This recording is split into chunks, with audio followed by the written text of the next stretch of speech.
It is decision time in our country. Which path will you choose? Well, choose your own adventure book here for America. Will you go the way of cash or will you go the way of digital currency? We are currently in a transition period, but in the end, there is no middle ground. In Mexico, 90% of consumer transactions are done in cash. In Austria and Germany, it's 82%. So people in these countries still use cash. In America, in 2020, I'm sure it's less now, but in 2020, cash was only 19% of consumer payments. So in many ways, we've already made our decision to move away from cash.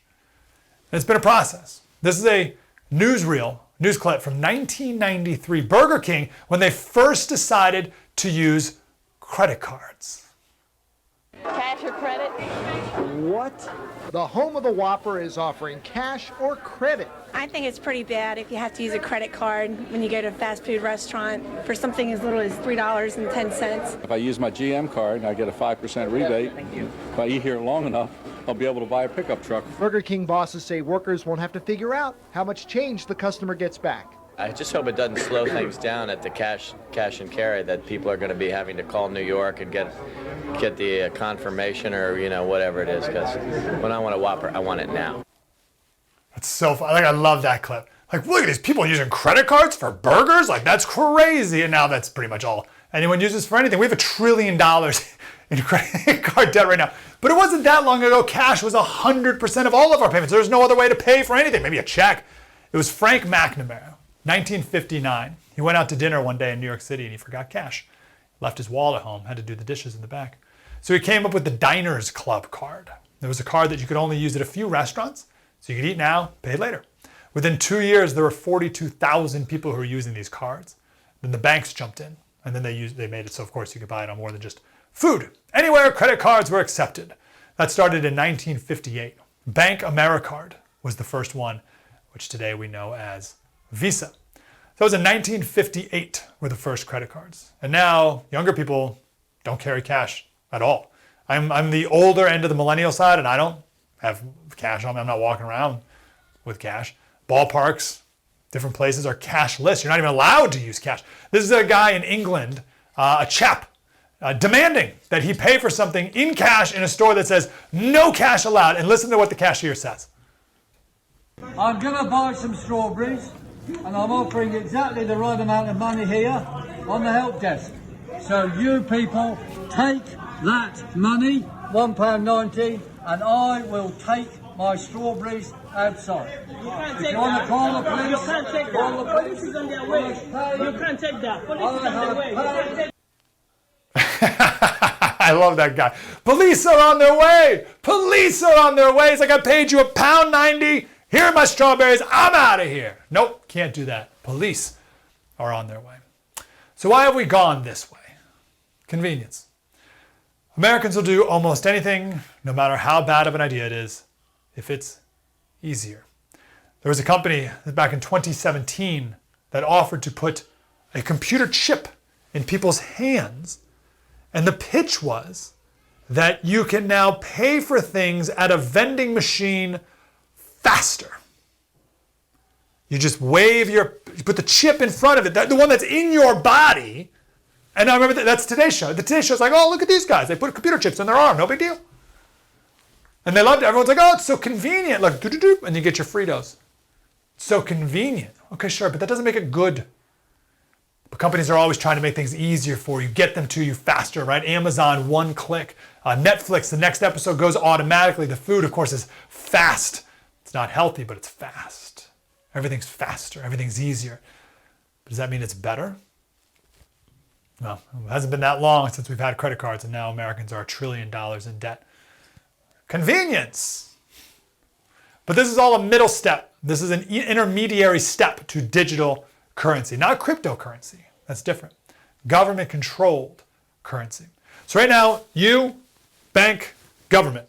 You operate with the bank, government operates with the bank, and then you have to pay money to the government. But it's like there's three people involved here, three groups. Central bank digital currency, no bank. It's you, government. That's it. The government controls all the money. Every purchase you make goes through the government. They're in charge of everything. They know everything. They will allow what they want to allow and not allow. what they don't want to allow. The government will decide that you've bought too much meat this month. Meat's bad for the planet, don't you know? They can decide what kind of car you can buy. They can decide that you're not allowed to buy guns, of course. And also, this makes it easier for their ultimate vision, which is guaranteed minimum income. If everyone has their central bank digital currency bank account controlled by the government, every month, certain people will just have money inserted into it. No middleman. How convenient. The White House wrote a white paper on this. And even they talked about how efficient this will be. A digital form of the US dollar. Oh, everything will be so efficient. They also said it will be more environmentally sustainable.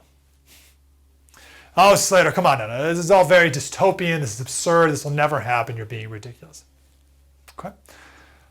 Do you remember the trucker protest in Canada? These truckers were against the vaccine mandates, so they shut down some streets in Ottawa. So people started donating to them on GoFundMe, $5 million. GoFundMe shut it down because they're woke. So then people gave money to the website Give, Send, Go, their more conservative website. Give, Send, Go didn't shut it down, but the government came in.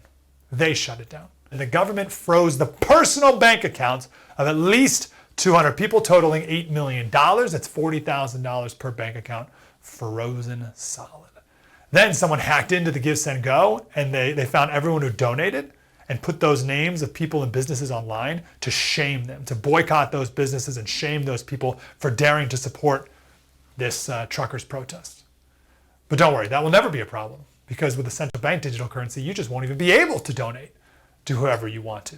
Surely not to groups like groups that are on the Southern Poverty Law Center hate group watch list, like those evil Moms for Liberty, group of conservative moms who want people to run for school board. Can't allow that.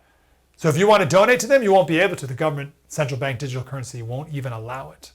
Listen, there's 3 ways the government can control you, 3 main ways. First, they can control where you drive, and electric vehicles will enable this. They control your speech, what you can say, or what you can't say, and then compel you to say things as well, so they control your speech. And they can control what you can or cannot buy. Now, right now, they don't have the technological power to do that, but with the central bank digital currency, they sure will. So we as a country, we need to pick a way, and I mean this. Austria is proposing to make it a constitutional right to carry cash. They're on it. They see it. They get it. They know where we're going. Congressman Tom Emmer, House Majority Whip, he's from Minnesota, he introduced the Central Bank Digital Currency Anti-Surveillance Act. You can read what he said right here. He's one of the few guys who's about it, who sees it, who gets it, and who wants to prevent it from happening. 130 countries are currently talking about this, figuring out which way they will go. And might I say, if conservatives don't take a well-informed and vocal stance on this, we will always go the default way, the way towards tyranny, the way towards authoritarianism. We'll always go the way of more government power. We'll go the way of central bank digital currency. Why? Because it's easy.